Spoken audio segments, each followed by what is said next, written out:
We're the only show in town. Let's get Chad Pennington in here. Yeah, I'm gonna get out of here and let the former Jet on. Coach of the Sayre Spartans, and he'll get in the hot seat over there. Coach, that's a hot seat. It's not like you haven't been in it before. When you've lived in New York for 8 years, that's a hot seat. Yeah, every day, all day, right? That's right. Well, this is Chad Pennington, the coach. You're the last coach to come on. We've had all the other coaches on, haven't we? Yes, sir. We have. Coach, talk to us about your schedule this year. You and I talked about it on the phone. Looks pretty top-heavy, really. It is. We've got a really competitive schedule. I think the beginning part of the schedule will be a time where we have a young team, losing 10 seniors as a single A ball club last year. So we're in a mode of really coaching and trying to decrease the gap of our young players and their inexperience, getting them prepared for Friday night. We're facing an Eminence team that lost a really good bunch of seniors last year as well. I think that'll be very competitive. A Fort Knox team that has improved. Wes Arnold's doing a great job there. A Frankfort team with a new coach in the Bourbon Bowl, meaning Beef Jerky Bourbon Bowl, third week of the season. And then we travel to Dayton and to Harlan, which are two very tough places to play on the road. Once we come back from there, now we go right into teeth. And we face Williamsburg, we face Pikeville, we face Hazard, we play Paris, and we play Bethlehem. And so, we've got 4 of those teams in the top 10 in the state, and the other teams are right there trying to push through. So very competitive schedule for us, a very difficult schedule because some of these games that we were able to win at home now, we have to now go on the road in 2022. I was going to ask you about your bowl game, but you mentioned that you're playing the Mingy Beef Jerky Bowl, I think, in Bourbon County, right?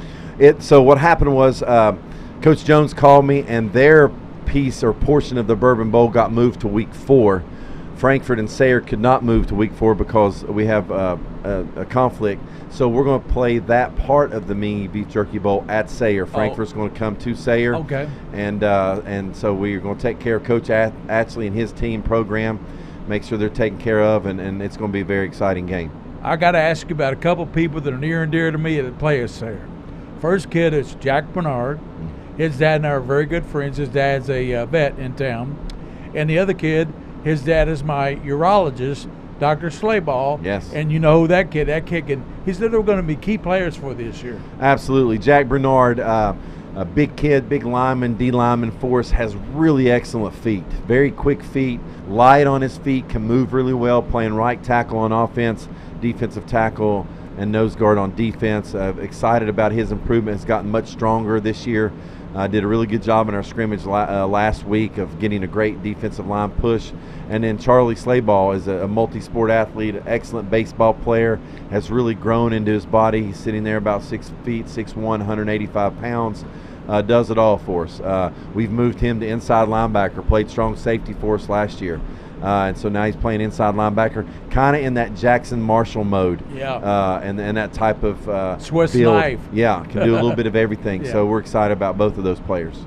Okay, well, we're going to talk about your offense and defense in a minute, but what I'd like to start off with is every coach that you ever talk to, they don't do it by themselves. Could you talk a little bit about your assistants on your staff? Well, I'm glad you asked because we have amazing assistants. And when I look at assistant coaches, I have found in my 4 years moving into my 5th year, the biggest challenge is hiring the right staff.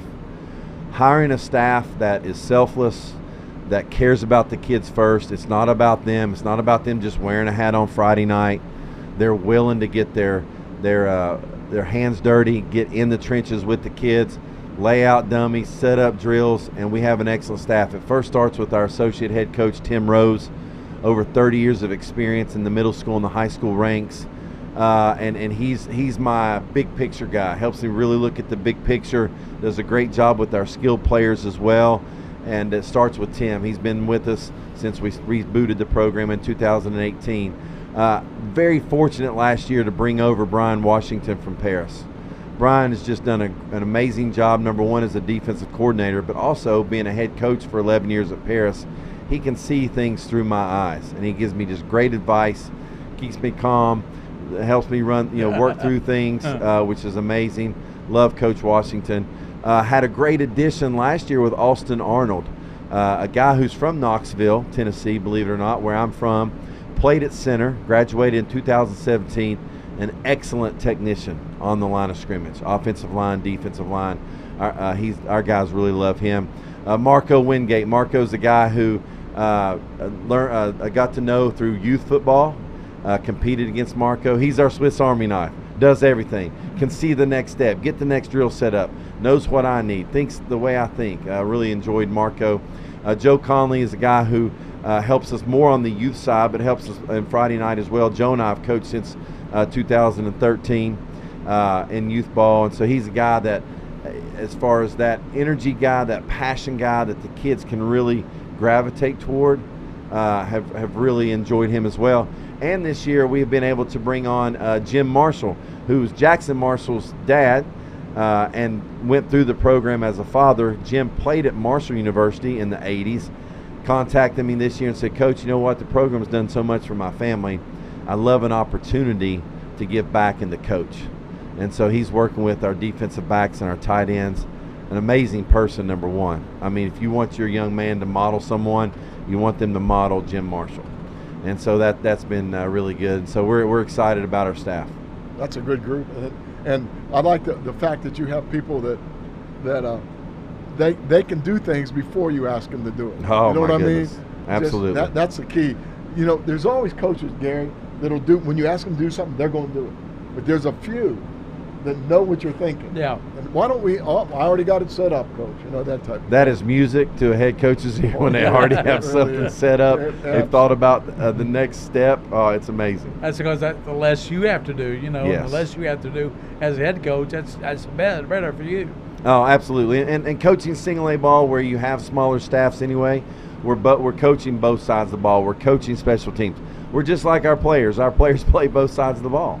And so we coach both sides of the ball, which I think makes us better coaches, because we've really got to be creative in how we substitute, how we make sure that that our starters are staying fresh for 4 quarters so that we have them in the 4th quarter. Coach, you're 20-4 in the last 2 seasons. That's incredible at Sayre High School. They didn't have football 4 or 5 years ago. So what you've done starting playing the JV schedule to this varsity schedule, that's remarkable. It's first of all a testament to our school, our leadership with Stephen Manella and our athletic director Rich Little for supporting us. It's a testament to our partnership with our families. They really believe in the core values that we're trying to teach our young men, and that's what we put first. And then finally, it's a testament to those Sayre football pioneers the last 4 years, the guys who really stuck with us to keep it going. To when there were some times where you just didn't know if it's going to work or not, they stayed the course. And that culminated in our senior class, our first 4-year class last year. Those 10 guys, man, they were such a rock solid foundation. And so our younger players this year had a chance to watch those guys work and lead and do things right. And we hope that they can imitate that, duplicate that, and even build upon that as we move forward. I was always impressed, a couple of people, when you first started coaching, the fact that you went and didn't play a varsity season. And I said, that's the smartest thing that a coach can do in a brand new program like that. Just, you know, get a different look. You know? Well, and I completely agree with you. And the reason is because when you first start, you haven't had a presence of a weight room. You haven't had the ability to truly coach and develop. And so you use those first 2 years so that you don't just throw your kids to the wolves, to where they don't spit the bit on you early and say, why's coach putting us in this situation? Yeah. Let's play a JV schedule. Let's get some games under our belt. And the schools that we worked with were just phenomenal in knowing what we were trying to get accomplished. And that's what I love about the football brotherhood and most of our coaches, is that they understand that we're really all in this together, using the game of football as a platform to develop young men, because the game's going to stop for all of us. Even Tom Brady. Yeah. It's coming to an end. Yeah. And when it does, Eventually. right. And when it does, how have we let the game develop us for the next chapter of our lives? That's most important. That guy's regimen as far as working out is so phenomenal. I guess who was it played to George Blandon played Yes. up until his 50. Maybe Brady's going for that record too. I don't doubt that. Let's start off talking about a little defense first. All Okay. right. Talk a little bit about your team, your players, where you feel like your strengths are. Yeah. Well, our first strength is we have really intelligent kids. We have kids that are willing to learn multiple fronts, multiple coverages. we see it as a strength of ours to not stay in one defensive scheme. We want to mix it up. We want to give the offense variety, keep them thinking, try to create as much hesitancy as we can in the fronts that we provide. The reason we've been successful over the last couple of years is it first starts up front. And we've been able to get stronger, bigger, move better. And so this year we feel like we've got a solid front with our defensive front. Jack Bernard, our nose guard, Nicholas Willis, our anchor end, Cayman Peevler, our weak side end. It starts with those three guys, but we also have the ability to go to a 4-down front as well, which we will certainly do. Then you move to the linebackers. Our linebackers this year is where we have less experience. We moved Charlie Slayball inside to team up with Travis Smith, just because you want two guys to have a nose for the football, go to the football, make plays. On the outside, we've got a little bit of youth, but at the same time, we've really worked with those guys really hard the last 4 weeks, working on their jam technique, understanding their run responsibility as well as their pass responsibility. And in the backfield, defensive backfield, we feel really good. Luke Pennington, Brock Kaufman on the edges, Chase Parker and Calvin Perez at safeties. But we also have younger guys behind them to make sure that we give those guys breaks throughout the game. So defensively, feel good where we are. We know we're not where we want to be. We know as we face Pikeville and Hazard and some of these teams that run the ball really well, that ball's coming at us. It's coming at us in the A and B gaps, and we got to find a way to stop it. Okay, well, let's jump over to the offensive side, starting with the quarterback, and then just go through some people. Sure. So we've always prided ourselves on offense, too, to be multiple, really be in multiple formations, have some really good solid schemes that we like, use our passing game to really stretch the field down the field, but also be an extension of our running game. So that's kind of how we do it. It starts with our quarterback. We're now changing of the guard at quarterback. My son Cole has gone to Marshall now. He's in fall camp and grinding there. And so now my middle son Luke Pennington has stepped in as a sophomore. Luke is very cerebral. He's got really good anticipation and timing, which as he develops physically is going to help him down the road, because he knows right now I'm going to anticipate, I'm going to throw this ball early with air, get this ball out of my hand, throw the receiver open. Has done a really good job of that. From there, it starts with our offensive line again. Tyler Francis, our center, has went from 220 to 260 over the offseason. That's a great anchor for us there. We took our center from last year, Jake Nara, moved him to guard, which has been good. On the left side of him, we have Cayman Peevler, and then on our tackles, Nicholas Willis and Jack Bernard. So we're between 240 and 260 at most of our positions. So for a single A offensive line, we feel good about that. That's pretty darn amazing. Yeah. Okay. So last year we had 260, 280. So we're not as big as that, but at least feel like we move really well this year. Well, if you had a stronger quarterback coach, to work with this young sophomore, I do feel sorry for our quarterback. He does not get great Cool coaching. Hand Luke, we called him. That's right. Cool Hand Luke in that bowl game. That's and right. He was our MVP. He was. was. The game. Yeah. He was. Yeah. And tell us about him. Is he a little bit? Cole was more of a pocket passer, I think, but Luke's more of a guy that can get out of that pocket and make things happen with his legs. I think he can. I think he needs to. The quarterback movement piece, I think, will be big, whether we roll out or we use our bootleg game or whatever. I think we can use him in the quarterback read game as well. So I think we want to be as versatile and as multiple as we can from the quarterback position as he develops. Pro-style offense, are you spreading the field? Or? You know what? When I say hybrid wing T, people get concerned, and they're like, wing T, really? And I'm like, well, I really like the wing T formations to throw the football out of. I think it creates a lot of leverage issues for the defense, a lot of alignment issues. So when I say that, we love our jet sweep game. We love attacking the edge, but then we also have some inside runs. And so we're going to be as multiple as we can, using our motions and shifts and motions, really trying to stress the defense formationally to align correctly. Because I know coaching defense, half the battle is getting lined up right. And so we're going to use Brock Kaufman, Charlie Slayball, a lot of different people within our system to get them the ball out on the edge and let them make plays. And you mentioned you had some cerebral players, some smart linemen. So they're going to be smart and not false start on the line, too, to make all these formations happen, aren't they? Absolutely. Our skilled guys have got to know where to line up, put a lot of emphasis on that.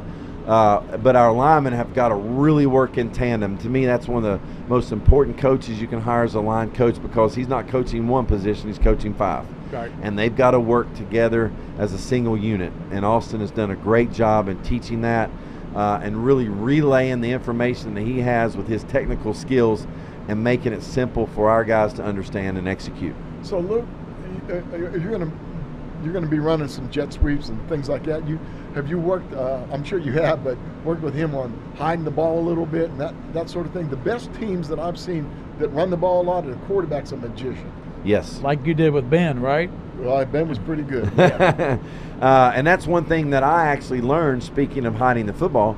I learned that in the wing tee system. I grew up in a wing tee in high school, and you learn how to hide the football, mesh shoulder fakes, things like that. So that's one of the things I was actually working with our quarterbacks today on, the mesh shoulder fakes and the telescoping of the ball, and really selling out to it, right? Not giving any indicators that you're not pulling it on a bootleg or quarterback movement. So definitely something that's key to our game is play action and bootleg stuff. You got me fired up now. I'll tell you. We got to do some of those games. Yeah. Hey, King, we're going to do a Sayre game, right? Yes. Yes, definitely. We'll be over at Sayre.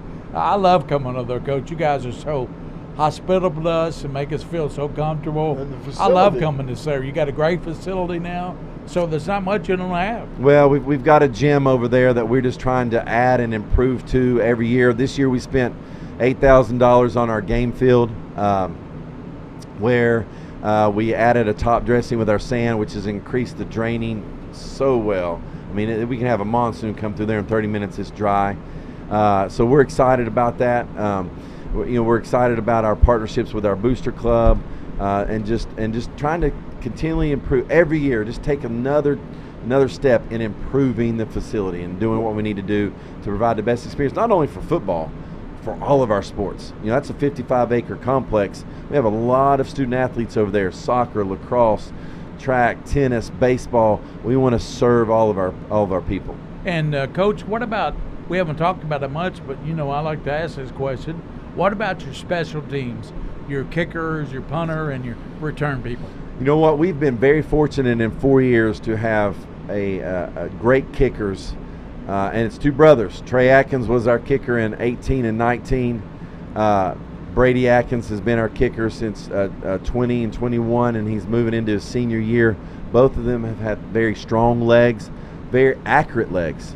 So we view our field goal team as an asset for us, something that, whether it be trying to steal 3 points at the end of a half with a 2-minute drill, or even that first drive and you get going and you get stopped but you can grab a field goal, that's been a momentum builder for us. Also very good at directional kicking he is in the kickoff game, which really condenses the field on the kickoff game, helps us cover better. So we've been very fortunate, and actually we have a freshman coming up behind him, Carson Graves, that's got a very strong leg. It's going to be good too. So I always talk with Coach Bretz, our soccer coach, making sure we can find us a good kicker for sure. Yeah. Todd's a good one. Todd's a good guy. I worked with him in Dunbar for years. Yes. So he's a good man. One last thing for me. We always ask coaches about their goals, and everybody has that state championship goal down deep. We know that.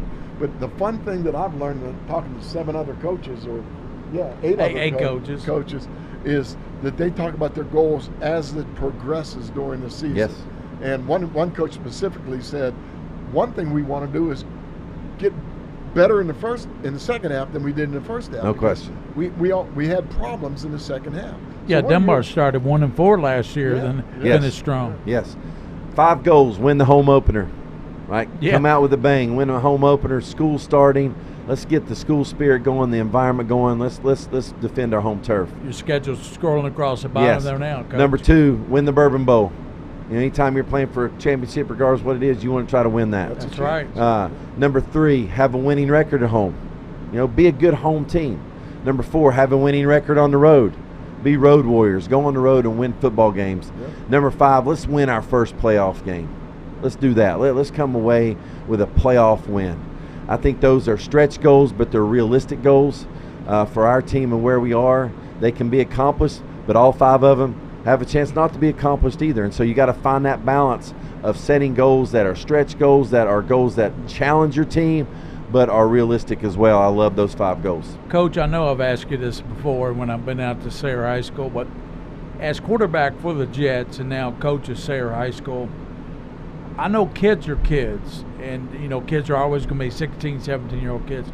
What's the best thing or maybe the toughest thing that you've experienced maybe coaching that's really helped you, though, become the coach you are, because you're very successful? Well, I think, I grew up on a Friday night bus.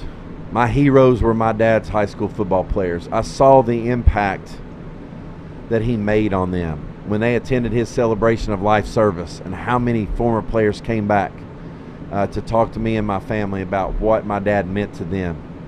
So the hardest thing to me as a coach is to be competitive and coach to win, but also keep that healthy perspective of what is my true mission. The true mission is to develop these young men through the game of football. Yeah. And to not lose sight of that. It's not the NFL, right? It's not college. Most of our kids will not play college football.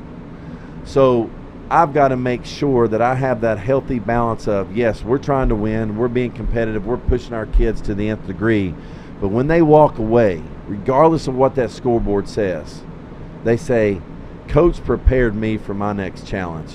Whatever my next challenge is, whatever life throws my way, academically, socially, spiritually, just life in general, I'm ready. I can do this because I did it on the football field. And I played football, never thought I could. Yeah. And I did it. Yeah. And now I'm ready. And that to me is most important. Doug Charles said it. He was a couple coaches ago. Doug Charles said that after the loss at state championship game, he stood in the locker room, and I guess he was kind of crying. And the athletic director, Terry Johnson, came and said, "What's wrong, Coach?" He said, "I just want these kids to know what you just said. This is just a game. It's a game. Yep. You haven't lost a life. These kids are all going to succeed." He said, "I want the kids to know that." But I think there's a lot of wisdom in that. I do too, and I think, we're so competitive, and our parents get so competitive, and sometimes it can be very easy for us to lose sight of that. I would encourage all of our coaches, let's respect our officials. That's a tough job. Oh, yeah. Let's make sure that, if you don't think it's hard, jump in there and you'll Yeah. see. I've talked to some of my college teammates and pro teammates that are doing that. They say, Chad, it is hard to do, but we love it because we want to give back to the game. Let's work with our officials. Let's treat them with respect. But let's make sure that we're doing that, because we're losing those guys, and we need to build that profession back up. I'm glad you said that, Coach, because you're the first coach that has said respect the officials. I used to umpire, so I know exactly what you're saying about people that yell at you. And KHSA needs officials now. No question. And for them to for people to officiate, they got to know that the crowd won't throw stuff at them or be, right. Just brutal to them. And that's good advice, They're not getting paid big money, guys. They're just not. But they're out there because they love it. They love to be part of the game. Yep. A lot of our guys that we work with, they'll help us and coach the kids through it, try to tell them what they're doing wrong.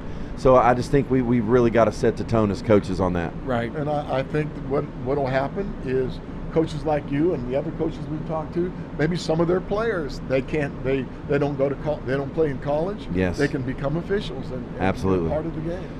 Coach, is there anything that we haven't talked about for Sayre High School or the football team or the school that you'd like to talk about?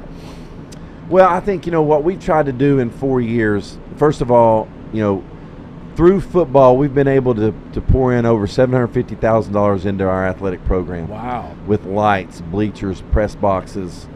We've had great families that just want to be a part of it, want to be a part of this excitement, and want to be a part of the growth of Sayre. And what we tried to do is use football as the platform, not only to create a great football program, but also use it as a platform to drive the other sports as well, to support the other sports. So if we're looking at adding lockers, I talked to Coach Bretz the other day, hey, we're looking at adding some lockers, let's look at your locker room. What do we need to do there, right? Talk with Coach Mike on the girls' side, and what we need to do there, those types of things. So I just want our Sayre community and our faculty to know that we're doing this to make everybody better, to support everybody. The second thing I think that we've done a very good job of, and we're working on a daily basis, is to really show that academics and athletics can partner together to develop our young people. And when the clock strikes 3:30, the academic process does not stop. When they come to us, I would love for people to sit down and see what these kids are learning, the information they have to absorb, how they have to go on the huddle and study. It's the outdoor classroom is what it is. And so that partnership is so unique, and we can work together as long as we communicate, have each other's back. Hey, he's got a tutoring session. Let's get him to tutoring session, get him to football as quickly as we can. It doesn't have to be one of the – let's don't make our kids choose. That was one thing in my household growing up that I thought my parents did a really good job of. It was never academics over athletics, ever. It was 50-50. But when you're in academics, it's 100%. You're in athletics, full go 100%, right? If you don't get a chance to study as much as you want to because you had a game on Thursday night, make sure you got up in the morning, make sure you took care of that studying for that test. You're expected to perform on Friday night, jump in the classroom on Monday morning and get an A. It goes together that way, and that's what we talk to our players about all the time. Who would want their kid to play for Chad Pennington and Sayre? I mean, I don't know who. I'm trying to find out. Do I have any kids? You guys got any eligibility left? Let's see. I got a kid that was in All City at Bryan Station, but he graduated, Coach. But I tell you, I love your philosophy. I love your the way you coach, your enthusiasm, and I love coming out to Sayre. And we really appreciate you coming on the show and telling us all about your program. Absolutely. We love having you guys out there, and what I really appreciate being a son of a coach is what you're doing in high school sports. I've played on all three levels. There's nothing like Friday Night Lights. Oh, no nothing like it. And that's what I tell our kids all the time. And so I appreciate you guys, what you do on every Friday night, just accenting and showcasing our student athletes across this great state. It's awesome. We'll continue to do it. Coach, when you come to Rafferty's, what is your favorite thing to get here? That's a great question. I always start with a great house salad. Yep. Very good. Great house salad. And I believe they still have the French dip on the menu, right? Yes, I do. I'm a French dip guy, so I can go with that. And then I got to have sweet tea. Oh yeah, got to have a glass of sweet tea. And the prime rib's pretty good too. Oh, I love the prime Coach, rib. on that note, here's your gift card from Rafferty's. Awesome, thank you guys so much. Thank you. Have lunch on us. Thank you for coming out to the show. We appreciate it. Anything else, Coach? No, I'm really happy to meet you. I hadn't met you before. Yes. We love coming out there. And how you like this facility? This is awesome. I wish people could truly see it. I mean, this is innovation. This is mobility. I mean, you're right. I mean, this is what it's about. I love it. We come to you. Yeah, we come exactly to you. Right. We don't have to come in. We'll just shoot the game right from here. Flexibility. It's awesome. Flexibility. We got it all. And this guy back here is the guy that He's does amazing. it all. Absolutely. The Wizard of what we want to call him, the Wizard of Nicholasville, the King of Stream. King of Stream, baby. That's right. And Chad, it's always great talking to you. You wrapped up our show with some great insight. I tell you, sir. it's a good way to finish the coaches preview. Very good. Thank you, Appreciate it. Chad. Thank you, Pennington guys. Thanks from for having Sayre. And we'll see you down the road. Enjoy Rafferty's, and thanks for coming in. Thank you. That's Chad Pennington, and that does it for the coaches preview show. Hear from any final comments? No, I've enjoyed every bit of it. Yeah, I have too. We need to do this every year. Yeah. And I know people from the surrounding counties are after us now to start doing Yeah. it. So It's just Lexington schools. this year, Lexington schools, and Coach happens to be that with Lexington Sayre. And William, King of Stream, thank you for everything this year. Mike Meehan, Coach Meehan. We'll be on the air August 19th. We're out at Lex Cath, right, King of Stream? Yeah, we got Ryle coming into town at the 19th at Lexington Catholic. That's our first game here on Press Spin. I want to thank the folks at Rafferty's out there, too. Can't say enough about them. They brought food and drinks. Should have brought Coach something to drink, but drinks, and we really thank them, too. All right. So that's it for the show for tonight, and we thank you for listening to this at the Whitaker Bank Broadcast Studio here at Rafferty's. This has been the Coaches Preview Show. Thanks for joining us, everybody. Prep Spin would like to thank these amazing partners. Mingy Beef Jerky, the official game day snack of Prep Spin. UK Healthcare Sports Medicine. Whitaker Bank, uniquely Kentucky. Clark's Pump and Shop, return, refresh, refuel. Hallway Feeds. Atkinson, Sims, and Commode, PLLC. Axia Women's Health, Lexington's Women's Health.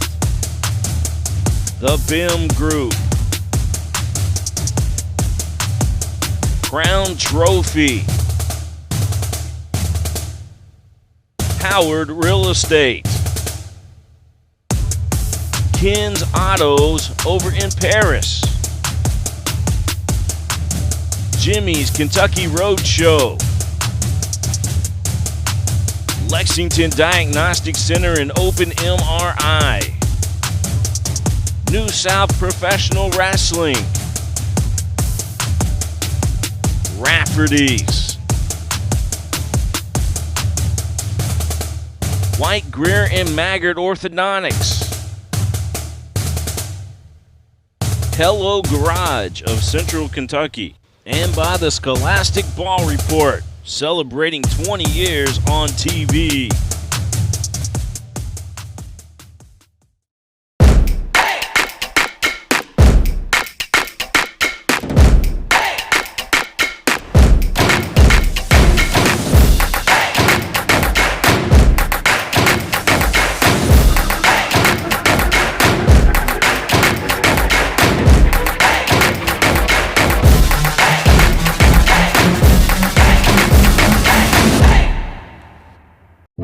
If you're dealing with a sports injury, UK Healthcare Orthopedic Surgery and Sports Medicine is here to help you get back on your feet. Ranked as high performing by US News and World Report, the same physicians who take care of UK athletes are here to offer expert sports medicine care for you and your family.